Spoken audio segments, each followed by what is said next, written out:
I'm very grateful that we can have now Linda Kwakkenbos, also from the Netherlands, and she is a professor of the assistant professor of the University of Nijmegen, the Radboud. And she was told something about mental health. Yes, thank you. Thank you for the very nice introduction. And also for having me and for all the insights that I have gathered already on Sjögren's. Because as you can see here on the bottom line under my name, my work mainly focused around scleroderma, which is another rare autoimmune disease, which some of you may know.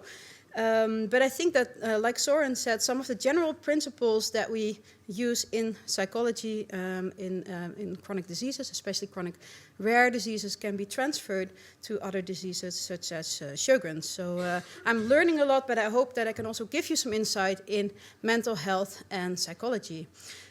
I'm a psychologist by training and a behavioral researcher, and I was very happy to find Soren because he is in the same boat with me in that respect. And I'm going to speak about mental health in a positive way, and a little bit about mental health issues. And just a disclaimer, in addition to telling you about mental health, I also have a small exercise, because I know that about 5% of what I will tell you, you will remember after this presentation, but about 75 to 90% of what you experience, you will be remembering after this presentation. So be aware, there's no test, but it's a small exercise that I will walk you through.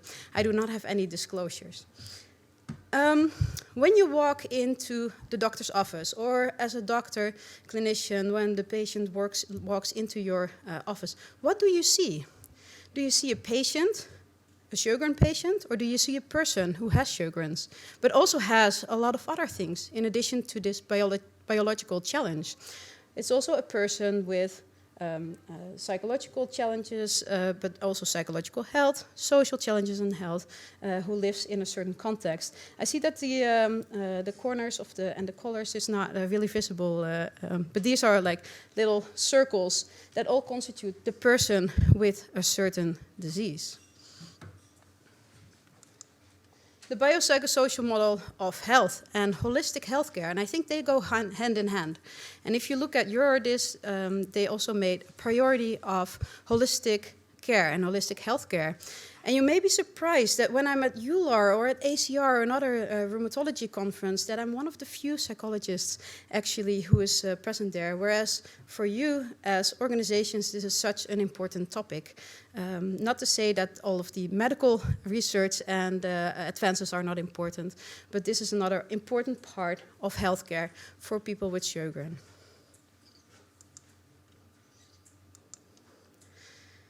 So when thinking about health and mental health, how would you actually define health? And I'm giving you a moment to think about it yourself. If you think about health, what is health to you? Anyone who would like to share? What does health mean? That I can do what I want. Yeah, that you can do what you want. Yeah, thank you. Same for you? Yeah? Good quality of life. A good quality of life. Yeah, nice. From morning till night, wow.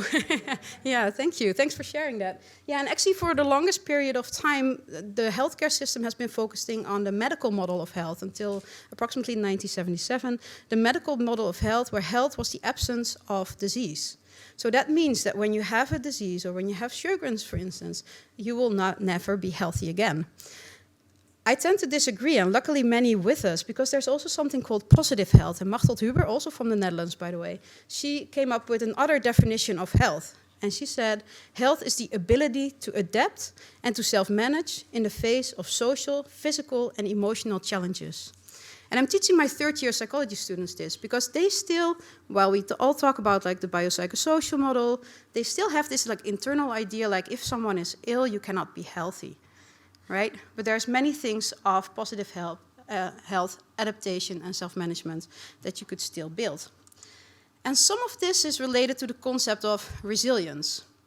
And resilience basically is defined as the process and outcome of successfully adapting to difficult or challenging life experiences, such as getting a diagnosis with Sjögren, especially through mental, emotional, and behavioral flexibility and adjustment to external and internal demands. Wow, that's quite a mouthful.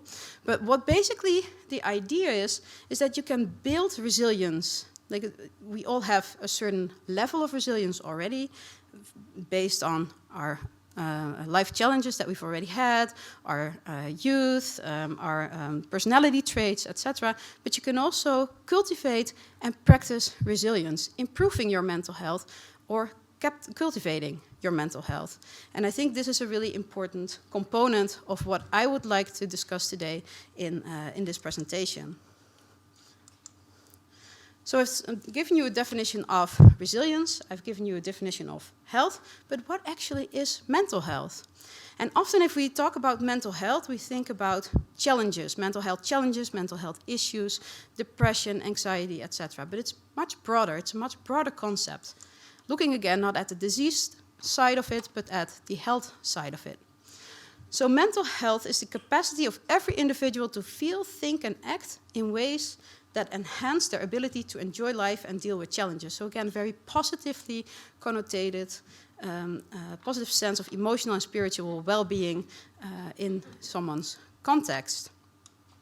So thinking about this a little bit more, you could come up with this kind of like, it's like traffic light colors, I don't know if you can see it, but like the green on top, mental health. You have the capacity to think, feel, and act in ways that enhance your ability to enjoy life, deal with your challenges, and it doesn't mean that there are no challenges. It basically means that you suffer your losses and you pull yourself back up again. So that is mental health. On the complete below spectrum is mental illness, depression, anxiety, conditions that really affect your thinking, feeling, your mood, and behavior.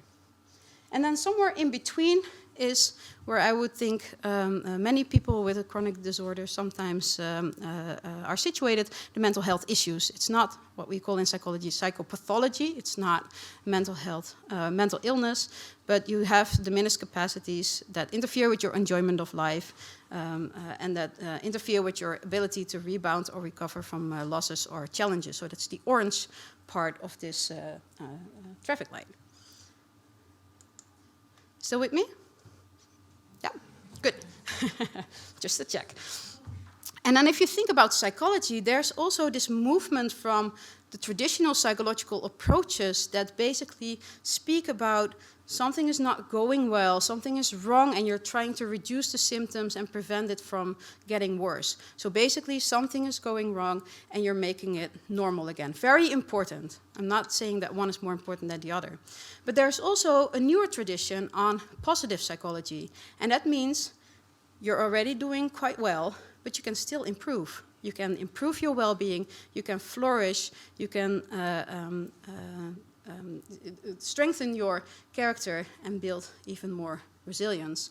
And they kind of like go hand in hand, and the techniques that we're using in psychology may be quite similar actually in both traditions. But it's really a bit of a mindset and a change in thinking about health and also our mental health.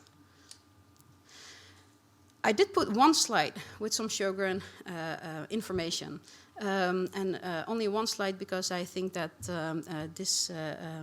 these 2 points are important, or actually the 3 points that are listed here are important. First of all, we're not talking about quality of life here because it's not important in people's life, people with primary Sjogren's life. We actually see that people with primary Sjogren have significantly decreased health-related quality of life. And it's actually similar if you compare on the different aspects of quality of life to other chronic inflammatory diseases, such as rheumatoid arthritis or lupus. The prevalence, if we talk about mental illness, the prevalence of depression and anxiety are approximately 3 times higher in people with Sjogren's than in the general population. So this is a really important topic to keep in mind in our research programs, but also in our care for people with Sjogren's. Actually, I found this nice quote, and I put it here, is that because this quality of life is diminished, it suggests that targeted interventions should be carried out to improve health-related quality of life. I agree, but it's very hard to do that in a rare disease. And future well-designed and well-conducted studies with larger sample sizes may be required. I also agree, but again, it's really hard to do that in a rare disease. So I also start thinking about like what can we learn from what is already available in terms of interventions, rather than wait for 10, 20 years to things to be developed. Because in my opinion, if you think about mental health care tools, you can start with tools that basically are available to anyone in the general public. Mindfulness-based stress reduction, for instance. Then, on top of that, there are challenges that you have to deal with if you are coping with a chronic disease. Any chronic disease. Can be diabetes, can be Sjögren, can be scleroderma, rheumatoid arthritis. Then, on top of that, there's the challenges of living with a rare disease, like Sjögren's or scleroderma. And then, on top of that, are disease-specific issues that may be targeted. If you start with the top, and I'm not saying that that isn't a good approach, you're actually a long way out of making tools available for people with Sjögren's. I'm very dedicated to building that and to building that framework and to see where there's adaptations necessary, but also think that we shouldn't wait for so many years to give you some tools and some examples of what you can do to improve mental health. So that is the next part of my presentation, and the exercise is coming up. So just a reminder. So, tips and resources. Lifestyle. I actually put quite some slides on lifestyle, and then I saw that tomorrow there's a colleague of mine who's going to speak a lot about lifestyle medicine. Adopt a healthy lifestyle. May sound like an open door, but actually exercising, moving more, sitting less is very good for not only our physical health, but also for our mental health. Even a small, like brisk walk, like every movement counts. Peer support. And I think just by being here together and like all of your organizations, you're taking very good care of that part already. It's helping for emotional support, informational support, like letting people know and navigating the health system, as well as tangible support. Just practically, you can help each other out. Talk with your healthcare provider about mental health. There are some tips in this link that I put here, but also the Dutch have a very nice conversation card that you can actually download and bring to your healthcare appointment and find information and support from trustworthy sources. So these are very generic tips that you could use. Okay, so now for this small exercise. And I already said that this is an exercise from the positive psychology to make you kind of feel how a different outlook on your condition may affect your mental health and your view on daily life. So I would like to ask you, if whether you have Sjögren's, another condition, or if you don't have any condition, think about any problem that may interfere with your life. So rate yourself on a 0 to 10 scale. You have a very nice notepad, you can write it down or you can just remember it. Where 0 is, my condition totally controls my life and makes it impossible for me to live my life at all in the way that I want to. And 10 is very positive, I can live my life the way I want to, and my condition does not affect that. So take a moment to think about it. Where on this scale would you be?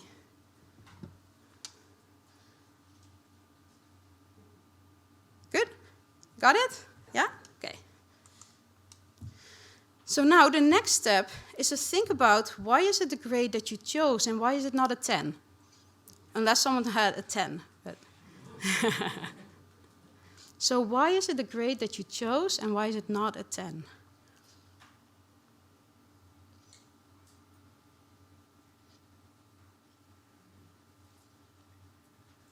Ready?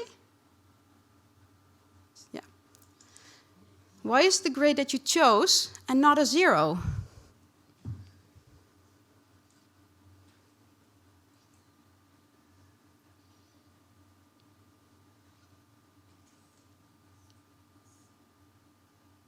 Got it? Okay, so here's actually a bit of time for discussion. I'm doing well for time, right? So let's take 2 minutes to discuss the difference in experience with your neighbor. So the difference between comparing the number with a 0 and comparing the number with a 10. So 2 minutes to discuss, and then I would like to hear back what you found out.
All right.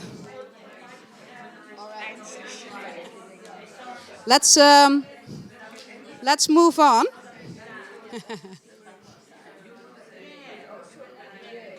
There are a lot of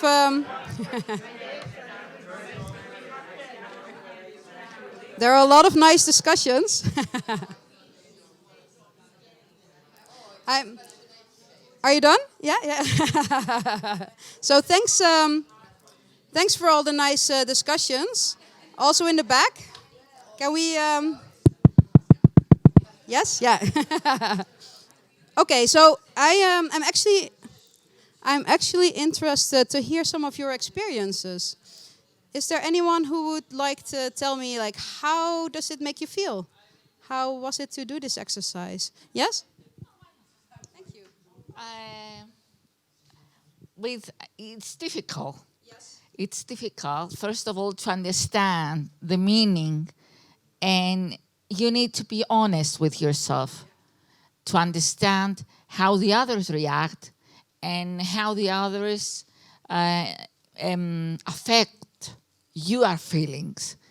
We were discussing with the girls here, and we say that it's hard for the others to understand how the patients with Sjogren disease feel, because we have to put some limits on our daily lives, and the others cannot understand, even though as much as they want to understand you, they can't. Even our partners who live with us in a daily basis and at night, and they feel and they understand how we feel and how hard we try sometimes to go through the day. Even though our partners, there are times that they can't. A lot of people think or feel that we exaggerate on our feelings, or maybe we are bored to do something, or we are not interested, and they don't understand that it's our limits for the day. We can't go through more than we do, because if we do, we will have consequences. Yeah, thank you. Thank you for sharing that. So it's also very important, and I think you pointed it out, to communicate with the people around us and to help them understand what you're going through. Yeah, thank you. Were there any insights from this exercise that someone would like to share? How is it to compare it with a 0 versus a 10 where you are right now? Yeah? I felt like when I compared myself to a 0, I was thinking of all the things that are positive and that I am capable of doing, that get me to the number I felt I was at, versus when comparing myself to a 10, I'm thinking about what are all the things I can't do. So thinking more negatively about, how it impacts me in a negative way. So one was more positive, I felt, than the other. Thank you. Thanks. With 3 minutes? Okay. I have. I'm doing well for time. Were there any other experiences, or is it like a general agreement? I can just leave this here, because otherwise I look like I'm singing a song, which I am not. I will not bother you with that. Yeah. So on the one side, if you look at the 0, it makes you feel quite positive, but all the things that you can do, and the 10 about the things that you struggle with of doing. Or what we say in like more positive psychology: focus on the flowers, not on the weeds that are in your garden. But then, like, it's easier said than done, right? So how do you actually do that? First, by hopefully remembering this exercise and sometimes looking at what the 0 would be. But also, how do you take steps? What if your initial number was, for instance, a 4, or the number of your peer was a 4, and you would actually like to improve and move towards that 10? How would you do that? It's actually a first step to think about, like, if I would move from a 4 to a 4.5, and think about, like, that's a really small step, which also makes it more attainable. What would I need to change in my behavior? What would I need to change in my feelings? And what would I need to change in my thoughts? So how can I go from a 4 to a 4.5? And it's a very difficult question, and I know that I'm challenging you with these questions, but it also helps you make this step from a 4 to a 4.5 and the changes that you would like to make in your life towards a more positive mental health, very concrete and actionable. So things that you can actually do, small things that you can do in the next week or the weeks after to improve your mental health, going from a 4 to a 4.5, maybe to a 5 to a 5.5, etc. Also think about like what it means for yourself, but also what it means for your surroundings. So it's not just you, but also your family, partners, etc. Another thing that you could do to think about like how can I move up on that scale, if you would want to, is like the miracle question. And a miracle question basically is, if your problem would not exist anymore, what would your life look like? So what would you do? How would you feel? What would you think? So that is your 10, maybe. And what actions can you take yourself or with support of others to help go up half that point or 1 point? So small steps moving from where you were towards the 10, looking at what you can still do, so why it's not a 0, but also what you would like to attain.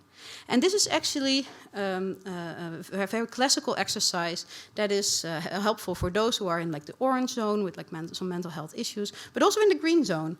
Because in the green zone doesn't mean that you're necessarily at the 10. There may be room to grow and to flourish and to improve your well-being. Then there's some tips and resources for mental health issues, for if you're in the red. And I think it's really important to mention that there's disease-specific, but also many generic programs and interventions that could be available in your local setting, such as mindfulness-based stress reduction that you could follow. They may not be specific to Sjogren's, but in my experience, people like who give trainings are very open to adapting if needed to your personal needs. That's not only for people with Sjogren, but there's many other people who have like back problems or other reasons they cannot follow the classic traditional program. So be open to speak about that. There's things you could do in terms of relaxation, guided breathing, guided imagery, and I've put 2 links up here, and the slides will be shared, I know, that you can look at. And get a referral to a mental health professional if needed. Don't walk around with your problems for too long. Ask for help. Try to accept that sometimes you're in the red, you want to go back to the orange or the green, and you may need a bit of help to get there. So thank you very much for participating, and I hope that this gave you some insight in what psychology could mean and contribute to improving quality of life. And thank you again for the organization for having me.